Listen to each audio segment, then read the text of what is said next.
Bismillahirrahmanirrahim. Assalamualaikum warahmatullahi wabarakatuh. Alhamdulillahi rabbil alamin wa bihi nasta'in ala umur dunya waddin. Asyhadu an la ilaha illallah wa asyhadu anna Muhammadan abduhu wa rasuluhu la nabiyya ba'da. Allahumma shalli ala hadzal nabiyil karim wa ala alihi wa sahbihi ajma'in. Rabbi shrah li sadri wa yassir li amri wahlul 'uqdatam min lisani yafqahu qawli. Qala ta'ala: yarfa'illahu alladhina amanu minkum walladhina utul 'ilma darajat wallahu khabirum bima ta'malun. Hadirin dan jamaah salat zuhur Masjid Ar-Raqib, kompleks perkantoran BPKP, Badan Pengawas Keuangan dan Pembangunan Jakarta. Kita bersyukur pada Rabu pekan pertama di hari ini kembali kita bersua setelah bulan lalu kita bertemu sekitar 30 menitan ke depan, waktunya tidak banyak. Kita akan bicara tentang salah seorang tokoh dalam sejarah pada seri yang ke-107 dalam catatan saya, pertemuan yang ke-107 dari setiap bulan yang kita laksanakan. Dan hari ini kita akan berkenalan dengan seorang tokoh yang di Indonesia bagi kalangan tertentu sangat dikenal, yaitu Syekhul Islam. Dia dijuluki dengan Syekhul Islam, Al-Imam Ibnu Taimiyah. Sosok ini cukup populer belakangan, baik yang pro maupun yang kontra. Yang pro dengan melabelkan kata Syekh Al-Islam, Al-Imam, Al-Hafiz, Al-Muhaddis dan julukan-julukan lainnya. Bahkan salah seorang yang sangat kita kenal, walaupun etisnya tidak usah disebutkan, sempat menyebut tokoh ini dengan kalimat dia mendapatkan karomah karena keilmuannya. Jadi keilmuan Imam Ibnu Taimiyah ini disebut sebagai karomah, sesuatu yang terjadi luar biasa, khariqun lil adah, dan tidak mungkin didapatkan oleh semua orang. Nama juga karomah, mukjizat bagi Nabi, karomah bagi orang-orang saleh. Jadi sampai seperti itu, saking dimuliakan, diagungkan, dihormati Syekh Al-Islam Ibnu Taimiyah ini, sampai disebut dia sebagai seorang yang memiliki karomah karena kedalaman ilmunya. Tapi di sisi lain juga jamaah, bahkan ada juga yang mengatakan dia keluar dari Islam dengan pendapat-pendapatnya, terutama yang berhubungan dengan pandangan-pandangan beliau terhadap tauhid, atau penjelasan beliau tentang Allah Subhanahu wa taala. Ini perdebatan di ilmu kalam, di akidah. Nah, jadi dengan kondisi demikian, maka ulama ini banyak dikaji pemikirannya, baik yang pro ataupun kontra, banyak dirujuk pemikiran dan pendapatnya oleh kalangan yang setuju, tapi pada saat yang sama juga banyak yang mengcounter pemikiran-pemikiran Syekh Al-Islam Ibnu Taimiyah. Bahkan bagi orang yang sangat membenci beliau, yang kemudian dihubung-hubungkan beliau ini adalah seorang Wahabi tulen, seorang Wahabi tulen. Padahal kalau kita runut, Syekh Muhammad bin Abdul Wahab yang disebut sebagai Wahabi itu justru lahir tahun 1115 Hijriah, sementara beliau ini lahir tahun 600 sekian Hijriah. Jadi kebalik gitu, justru terbalik. Dianggap beliau ini ngikutin pendapat Syekh Muhammad bin Abdul Wahab, padahal itu belakangan munculnya gitu, Ini sama kayak pendapat bahwa kita tidak harus ikut pendapat Imam Al-Bukhari.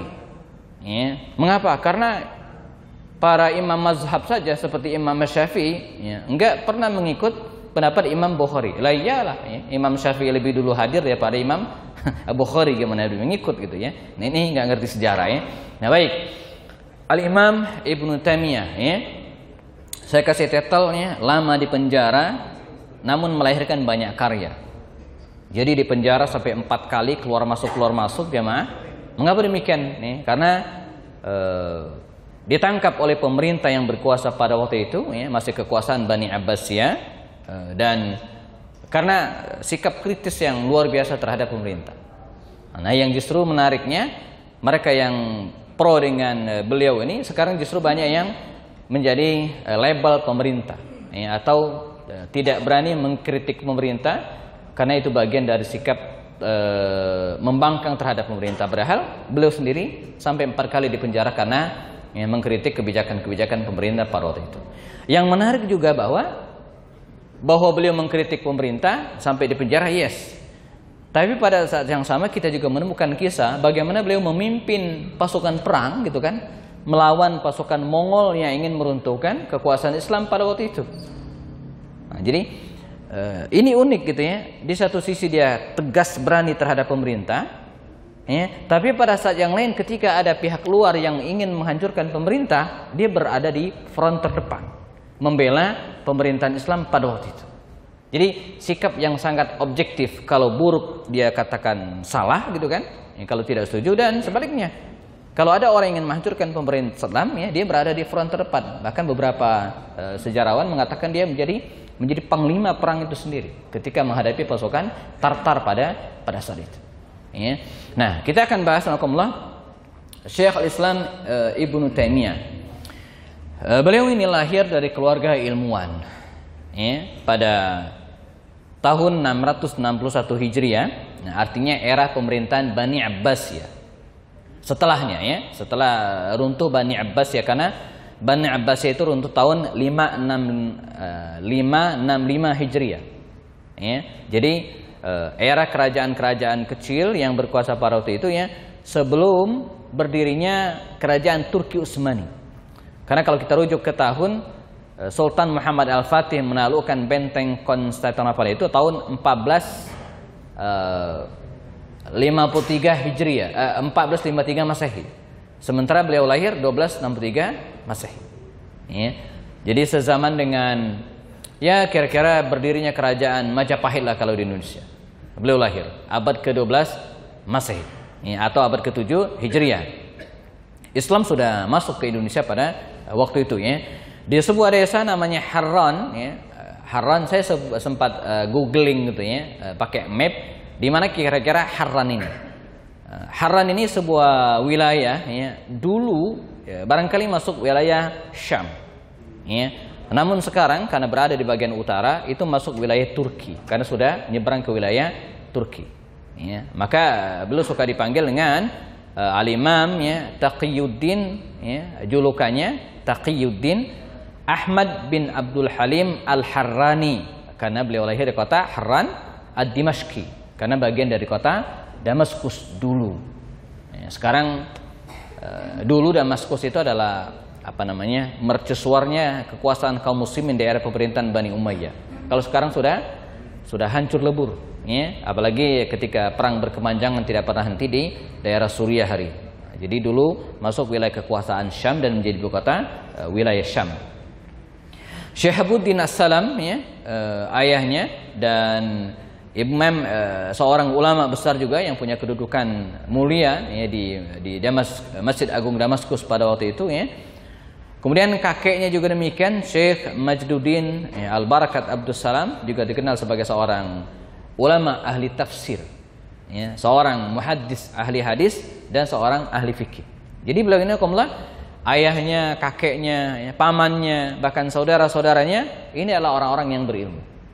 Nah, jadi beliau lahir di keluarga ilmuwan. Nah, ini juga menjelaskan kepada kita tentang pentingnya keluarga. Karena itu dalam dunia pendidikan atau islahul ummah gitu ya, ada disebut dengan islahul fardi gitu ya, benerin diri kita sendiri, lalu kemudian islah al-usrah, benerin keluarga. Baru kemudian islah al-mujtama. Lalu kemudian membenarkan atau membenahi al-mujtama ya, membenahi lingkungan masyarakat ya. Setelah itu baru islah al-daulah ya, baru negara ya. Jadi beliau ini lahir dalam lingkungan keluarga yang haus dengan ilmu pengetahuan. Maka wajarlah kalau dalam dunia parenting nabawiyah ya, ketika kita bicara tentang tipe-tipe keluarga, baik kalau kita bisa menciptakan keluarga kita itu seperti madrasah.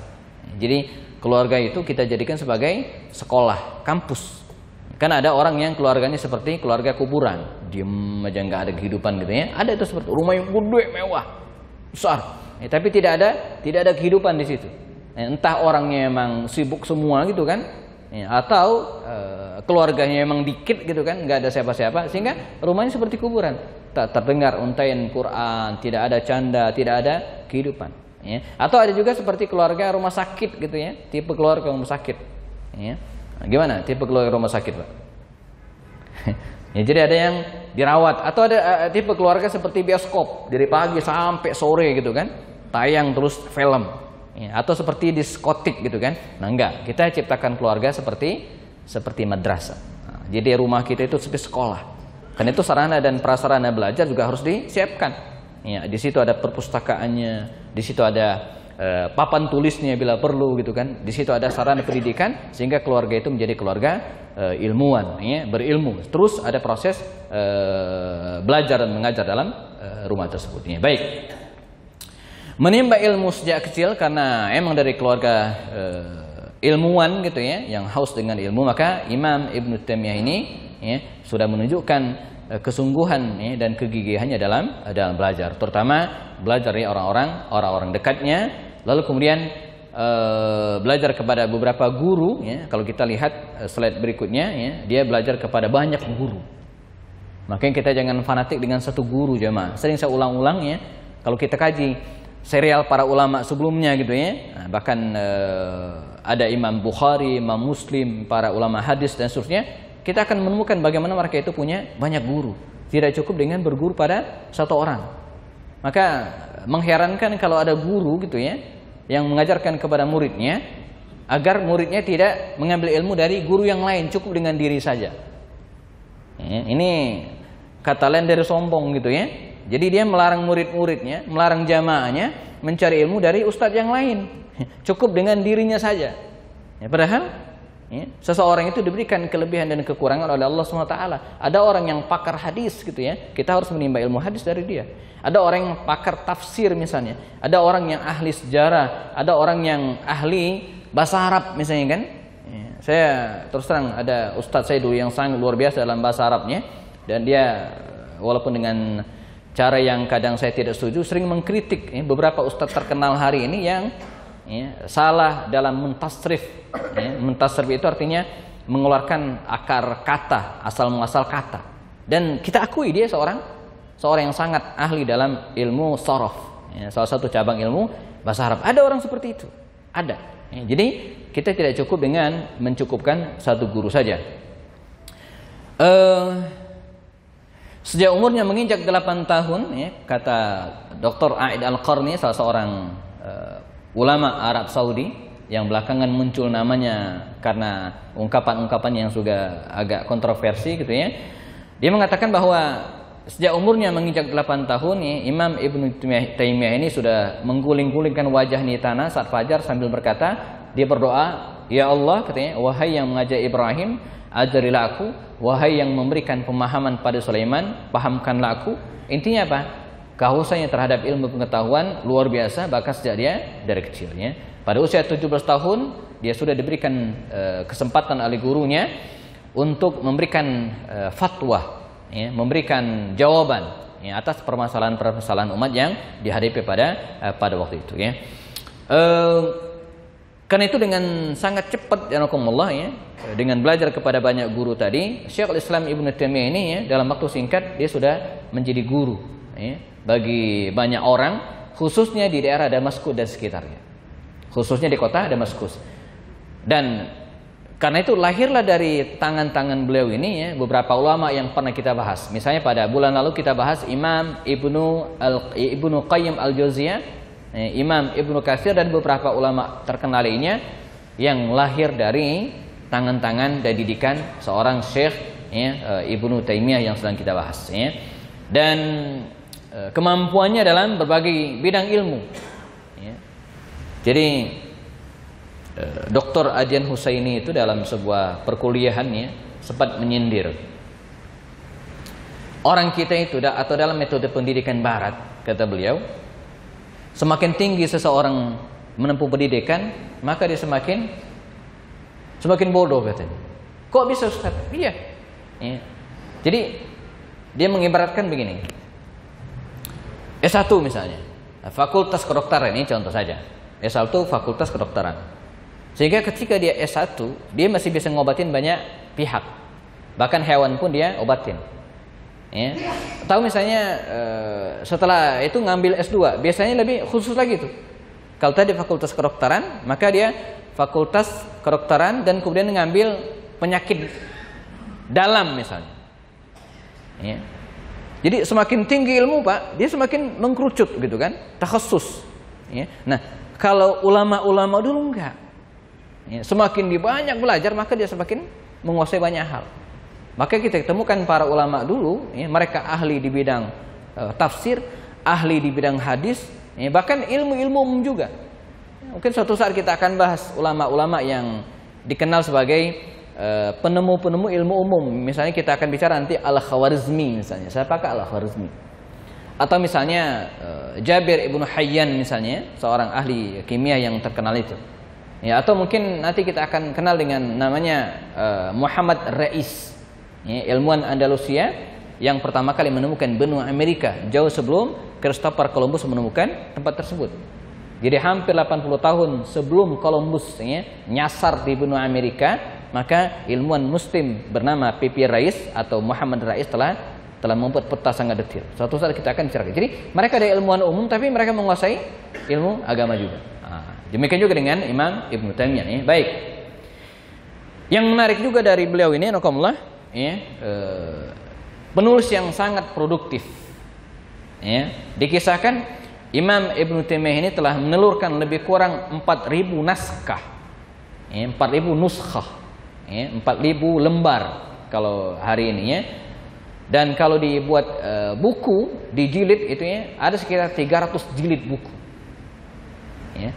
Dari berbagai bidang ilmu pengetahuan. Ya. Bahkan diantara yang sangat terkenal, misalnya buku yang relatif populer, ya, di dunia Islam, ada buku yang disebut dengan Ar-Raddu 'alal Mantiqiyyin. Ar-Raddu 'alal Mantiqiyyin. Saya belum pernah ketemu, mungkin sepertinya sudah terjemahkan dalam bahasa Rusia, tapi saya belum menemunya. Jadi Ar-Raddu, ya, penolakannya 'alal Mantiqiyyin, terhadap ahli mantiq, ya, filsafat, ilmu kalam. Jadi dia membantah filsafat Yunani yang waktu itu sangat populer di akhir pemerintahan Bani Abbasiyah dengan, ya, logika-logika yang sangat luar biasa. Ya. Jadi bukan ilmu yang sederhana gitu kan. Dan pada saat yang sama juga dia berani mengkritisi pendapat para ulama atau para pemikir yang berhaluan ke filsafat Yunani yang sedang digandrungi oleh banyak ilmuwan pada saat itu. Ya. Nah, dia juga menulis buku, ya, di bidang misalnya tafsir, ya, kemudian di bidang akidah, ya, bahkan tidak terkecuali juga di bidang politik. Jadi Imam Ibnu Taimiyah ini bukan ulama yang ahli tafsir, ahli hadis, ahli fikih, kemudian anti politik, enggak. Ya. Kitab As-Siyasah Asy-Syar'iyyah itu karya beliau, saya punya kebetulan di rumah karyanya, itu bicara sangat detail tentang politik. Dimulai dari definisinya gitu kan, dimulai dari maqasid as-siyasah, ya, tujuan kita berpolitik, dan itu luar biasa. Maka para ulama lalu kemudian pengen dijauhkan dengan dunia politik, itu keliru asli gitu, ya. Karena yang dengan politik itu kan bukan berarti harus jadi ketua partai, enggak mesti. Harus jadi misalnya calon gubernur, yang nggak mesti. Ya, karena yang dengan politik itu adalah bagaimana kita, ya, terlibat, ya, mendukung orang-orang baik ke panggung kekuasaan. Nggak mesti kita. Nah, jadi yang dengan politik itu adalah bagaimana kita mendukung dan menempatkan orang-orang baik, orang-orang soleh ke tempat-tempat strategis. Ya, sebab kalau panggung kekuasaan dikendalikan oleh orang-orang yang tidak soleh, maka kebijakan-kebijakan dan, ya, pendapat-pendapatnya, kekuasaannya akan menyesatkan banyak orang. Nah, Imam Ibnu Taimiyah juga demikian. Di tengah kedahsyatan ilmunya, tafsir dan seterusnya, tapi juga beliau, ya, sangat peduli juga dengan dunia politik pada waktu itu. As-Siyasah Asy-Syar'iyyah sudah terjemahkan ke dalam bahasa Indonesia, ya. Buku-buku yang lainnya di bidang usul fikih, ya, di bidang apalagi fikih itu sendiri, ya, dan bahkan yang berhubungan dengan sufi, ya. Beliau bicara tentang istiqamah, ya, yang berhubung dengan ibadah dan tasawuf juga ditulis oleh Imam Ibnu Taimiyah. sampai hari ini ya. Sebagian sudah diterjemahkan ke dalam bahasa Rusia dan sebagian belum ya. Di Indonesia yang sangat terkenal misalnya kumpulan-kumpulan fatwa beliau. Jadi kumpulan-kumpulan fatwa beliau ini ditulis dengan sangat rapi dan berjilid-jilid. Maka terbitlah buku yang dikenal dengan Majmu' al-Fatawa. Majmu'ul Fatawa karya Syekh Al-Islam Imam Ibnu Taimiyah. Ini sudah banyak juga diterjemahkan ke dalam bahasa Indonesia ya. Hal yang menarik juga jamaah, selain kualitas ilmu yang luar biasa, seorang guru yang melahirkan banyak murid sampai hari ini, dia juga dikenal sebagai seorang penulis yang sangat berani ya. Ada buku judulnya As-Saribul Maslul ala Syatimir Rasul. Bahkan karya ini ya, wallahu alam apakah sebelum menulis buku ini, tapi paling tidak senafas dengan pemikiran beliau dalam buku ini yang menyebabkan beliau dipenjara. Jadi dikisahkan suatu saat ada seorang Nasrani gitu kan, mencaci maki Rasulullah SAW, kemudian difatwakan bunuh gitu kan, halal darahnya oleh beliau, dan karena itu kemudian beliau dipenjara. Nah, beliau menulis buku judulnya As-Sarimul Maslul ala Syatimir Rasul. As-Sarim al-Maslul ya, pedang yang terhunus ya, untuk penghina Nabi. Nah, saya kebetulan pernah punya buku asli buku ini, kemudian ada seorang teman menerjemahkannya dan saya sempat menjadi editor buku ini. Sangat-sangat menarik. Jadi sebelum kita bicara hari ini tentang hukum menghina Rasulullah, beliau yang abad ke-7 Hijriah sudah membahas dan cukup tebal ya, dan dibahas dengan sangat detail bagaimana kita menyikapi Rasulullah, menyikapi orang yang menghina Rasul, dan beliau juga bicara tentang bagaimana sikap seseorang yang menghina orang-orang sekitar Rasulullah termasuk istri-istri dan sahabat-sahabat ya. As-Sarimul Maslul ala Syatimir Rasul mungkin juga sudah terbit ke dalam bahasa Indonesia, sudah diterjemahkan ya. Nah, ya, dengan ketajaman pedang dan kekuatan serta kemandirian pemikiran tadi, maka tidak heran dia keluar masuk penjara. Saya sempat referensi dan kemudian merangkumnya, paling tidak dia keluar masuk penjara 4 kali. Ya, makanya lucu kalau hari ini kita menemukan ada beberapa orang yang ngefans banget dengan beliau, nah tapi ngekor terhadap kesalahan-kesalahan pemerintah. Nah, jadi enggak utuh gitu ya. Dia sebaliknya Imam Ibnu Taimiyah sangat mandiri dalam berpendapat. Saya sebut mandiri, bukan saya ingin memprovokasi kita harus berani mengkritik pemerintah, enggak ya, dia mandiri. Ya. Independen itu artinya merdeka. Bukan tidak berpihak, bukan. Nah, dalam hal ini saya setuju dengan Bang Rocky Gerung gitu ya. Yang dimaksud dengan independen itu bukan berarti tidak berpihak kepada salah satu, enggak. Independen itulah berani mengemukakan pendapatnya. Kalau ini harus didukung, dia dukung, kalau enggak. Nah, demikian pendapat Imam Ibnu Taimiyah. Pertama kali di penjara ya, lantaran ya, tuduhan dia memprovokasi masyarakat karena salah seorang Nasrani mencaci maki Nabi tadi itu, saya sampaikan. Ya, gara-gara itu dia dipenjara. Mungkin pendapatnya sangat keras gitu ya, sehingga dia sempat dipenjara. Kemudian dia juga dipenjara ya, bahkan bersama dengan kedua saudaranya Syarifuddin Abdullah dan Zainuddin Abdurrahman ya, selama 18 bulan ya, sekitar setahun setengah barangkali ya. Ini berhubung dengan pendapatnya di bidang akidah yang tidak sejalan dengan pendapat pemerintah pada waktu itu. Ya, saya tidak perlu ceritakan dengan detail karena sangat panjang ya, tapi intinya beberapa pemikiran beliau dari sisi akidah dianggap bertentangan dengan mazhab pemerintah pada waktu itu ya. Ia kembali di penjara ya pada tahun 707 Hijriah karena diadukan oleh salah seorang sufi ya, lantaran dibicara tentang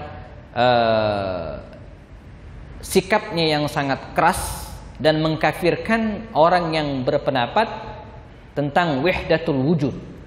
Ya, di Indonesia ada tokohnya namanya Syekh Siti Jenar ya, yang menganut pendapat wahdatul wujud dalam ilmu kalam. Apa wahdatul wujud itu? Yaitu dengan mengakui bahwa ya, orang jika tiba pada titik tertentu gitu kan, dia bisa menunggal ya, menggabungkan ya, dirinya dengan Allah, wahdah al-wujud. Sehingga sampai pada titik tertentu dia bisa mengatakan dirinya bahwa kita ini ada unsur Allah yang masuk ke dalam diri kita ini, dan kita juga bagian dari Allah. Nah, itu sebagian pemahaman wahdatul wujud. Ujung-ujungnya apa? Mereka tidak mewajibkan sholat lagi karena kita sudah menyatu dengan Allah. Eling saja cukup gitu kan. Nah, ini dikritik keras oleh Imam Ibnu Taimiyah pada saat itu ya, dan kemudian dia kembali di penjara ya. Kemudian sekitar 10 tahun kemudian dia kembali masuk penjara ya, dan karena kasus ya, fikih itu luar biasa gitu ya.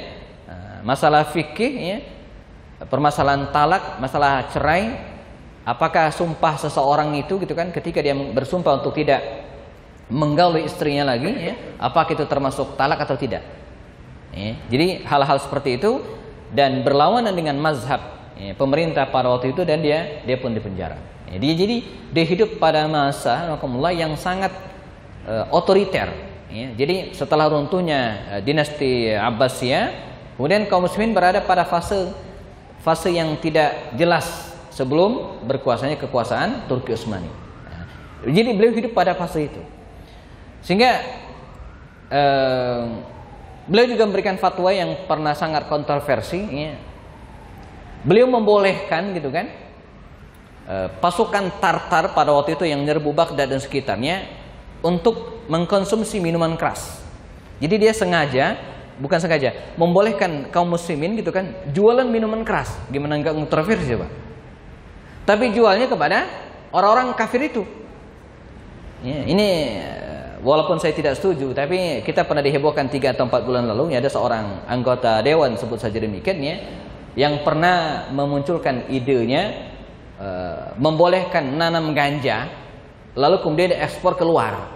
Ini kan kontroversi gitu ya. Saya termasuk orang yang tidak setuju, tapi mungkin niatnya baik juga, bukan kita yang konsumsi. Nah, beliau juga pernah, walaupun tidak persis gitu kan, membolehkan jual beli minuman keras, tapi bukan kita yang konsumsi. Siapa? Tentara-tentara Tartar itu. Ini kontroversi banget gitu kan bagi masyarakat kala itu ya. Nah, tapi dia punya alasan apa ya? Agar orang-orang pasukan Tartar itu ya minum minuman keras, mabok gitu kan, sehingga mereka tidak mengganggu kita, tidak memerangi kita. Itu alasannya gitu kan. Itu alasannya. Maka dalam kajian usul fikih ada disebut dengan akhafu ad-dararain ya. Jadi memilih kondisi yang dua-duanya mudarat, tapi memilih yang paling ringan dari dua mudarat tersebut. Jadi orang-orang kafir itu, tentara-tentara Tartar yang masuk ke Baghdad waktu itu ya, itu kalau dibiarkan sehat gitu kan, mereka akan mengganggu kaum muslimin. Udah, suruh mabuk aja sekalian gitu ya, agar tidak mengganggu dan menyerang kaum muslimin ya. Nah, dia sempat dipenjara sampai kemudian dia meninggal dunia. Jadi beliau ini luar biasa, meninggal di penjara. Ya, meninggal di penjara. Dan di sisi lain dengan sikap tegasnya terhadap pemerintah tadi itu, bahkan berkali-kali keluar masuk penjara, tapi di sisi lain saya ingin sampaikan ya, dia juga pernah menjadi panglima perang.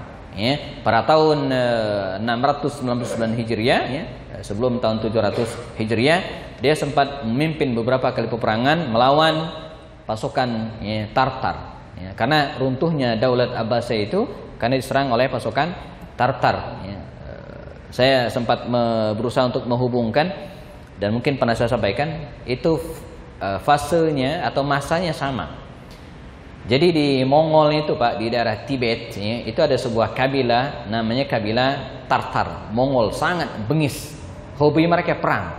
Bahkan ada satu kelompok yang melakukan perjalanan berkilo-kilo, ratusan kilometer hanya untuk perang ya. Nah, di antara mereka berhasil disatukan oleh seorang tokoh namanya Genghis Khan. Terkenal sekali Genghis Khan.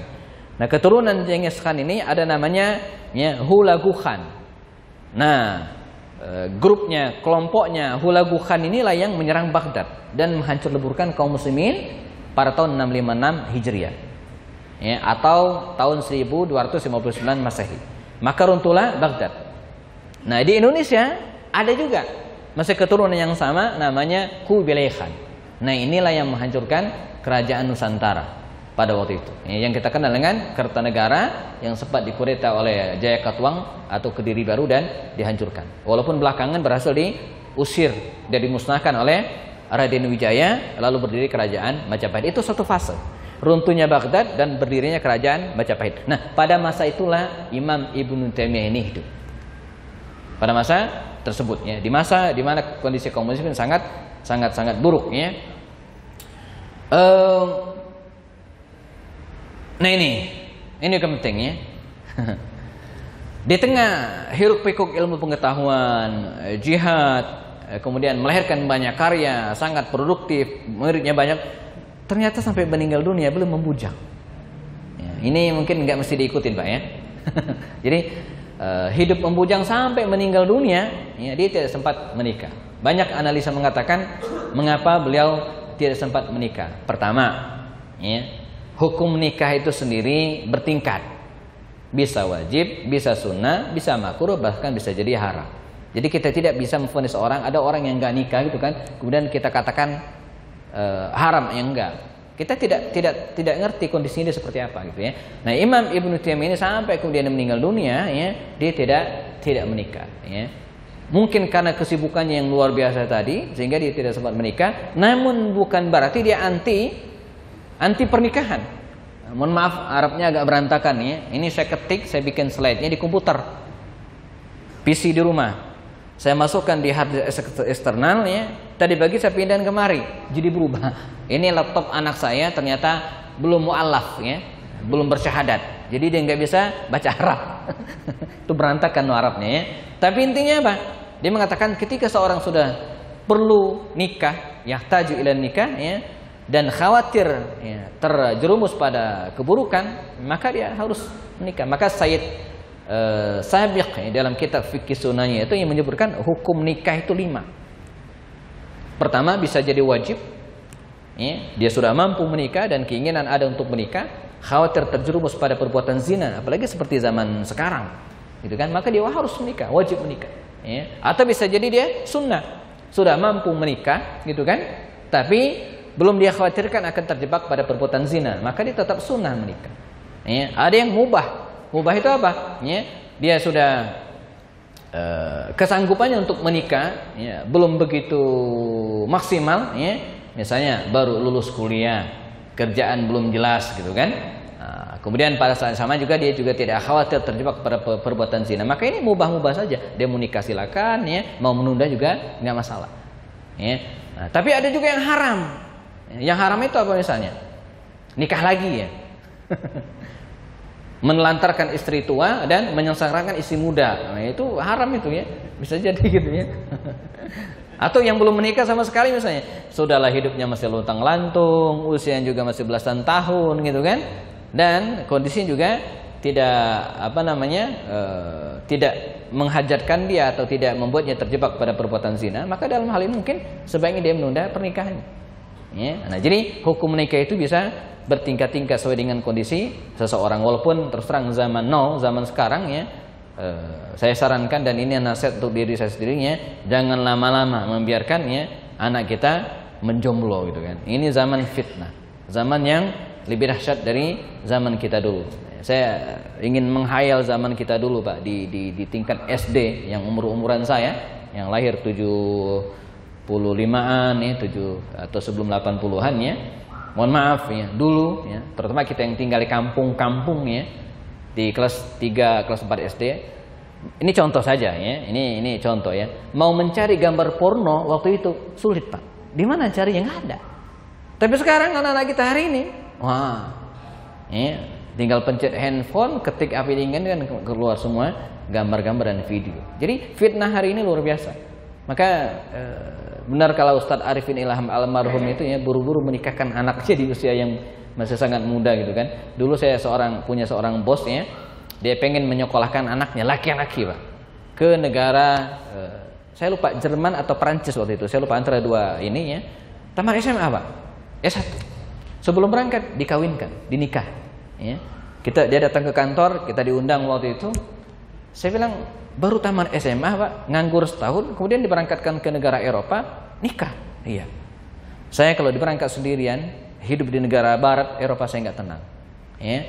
Dan saya seorang pengusaha kata dia. Saya seorang pebisnis. Saya udah ngitung ya, biaya untuk anak saya sendirian dengan biaya bersama dengan istrinya tinggal di negara Eropa itu biayanya sama katanya. Saya pengusaha, saya bisa ngitung gitu kan. Biaya untuk anak saya sekolah sendirian di sono dengan biaya dengan bawa istrinya itu sama. Pertama, kontrakan 1 gitu kan. Nggak usah kontrak lagi gitu ya. Nah, jadi kontrakan itu untuk 1 orang atau dengan dia bawa istrinya sama aja, nggak bayar lagi gitu kan. Yang kedua, makan bisa jadi lebih hemat kalau dia sama istrinya gitu kan, lebih hemat. Dihitung, saya udah ngitung. Jadi akhirnya apa? Sebelum dia berangkat ke negara Eropa mengambil pendidikannya, di sini saya nikah ya. Kemudian dia berangkatkan dua-duanya ke negara Eropa, baru saya tenang. Jadi dunia seperti itu gitu kan. Jadi ketika beliau hidup membujang, ini artinya bukan beliau anti pernikahan. Bahkan ya, dia menyebutkannya dalam kondisi tertentu ya, seseorang itu harus menikah. Terakhir ya, ketika dia di penjara ya, meskipun dalam penjara dia tetap berkarya. Ya, bahkan ada kisah ketika ketahuan dia sering menulis gitu kan, dengan pulpennya, dengan tintanya, dengan kertas-kertasnya itu ya, ketahuan oleh sipir penjara dan kemudian semuanya dirampas. Nah, akhirnya dia menggunakan batu arang ya, arang untuk menulis di bebatuan, di lempeng-lempeng batu ya, lempeng-lempeng genteng lah kalau kita hari ini. Nah, dia nulis di tempat tersebut dan kemudian diselundupkan keluar, dia bawa keluar dan dicatat oleh murid-murid yang lainnya.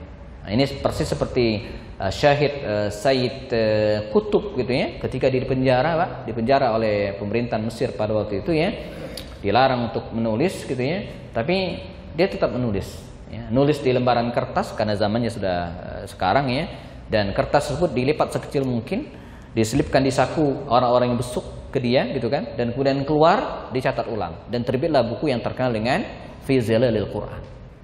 Nah, jadi kitab Fi Zilalil Quran yang kita sebut tafsir itu ditulis oleh Sayyid Qutb di dalam penjara sembunyi-sembunyi. Sebab kalau ketahuan nggak boleh. Ya, diselundupkan sedemikian rupa dan dibawa keluar oleh murid-muridnya diketik ulang. Karena itu wajar kalau dalam kitab Fi Zilalil Quran itu ya, kita temukan hadis-hadis yang mungkin dhaif.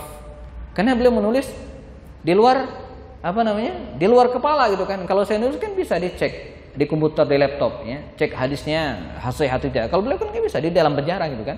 Nah, Imam Ibnu Taimiyah juga demikian ya, dan dia bilang bahwa orang yang dipenjara adalah orang yang dipenjara harinya dari Robnya, sedangkan orang yang tertawan adalah orang yang ditawan oleh hawa. Jadi mereka yang dipenjara itu kalau dia orang-orang soleh ya, maka tidak akan sia-sia baginya. Bahkan banyak orang yang justru hafal Quran ketika dipenjara, melahirkan banyak karya tulis ketika di penjara ya. Ini bukan berarti ngajak jamaah sekalian masuk penjara, bukan ya. Terakhir ya, tubuhnya terkurung gitu ya, namun hati dan pemikirannya ya, tetap menerawang mencari hidayah sehingga melahirkan banyak karya tulis. Masih dalam kondisi penjara ya, Imam Ibnu Taimiyah ini meninggal dunia. Dia wafat di Damaskus, Suriah hari ini ya, dan disaksikan oleh salah seorang muridnya Imam Ibnu Qayyim Al-Jauziyah. Biografinya pernah kita bahas pada kisah sebelumnya ya.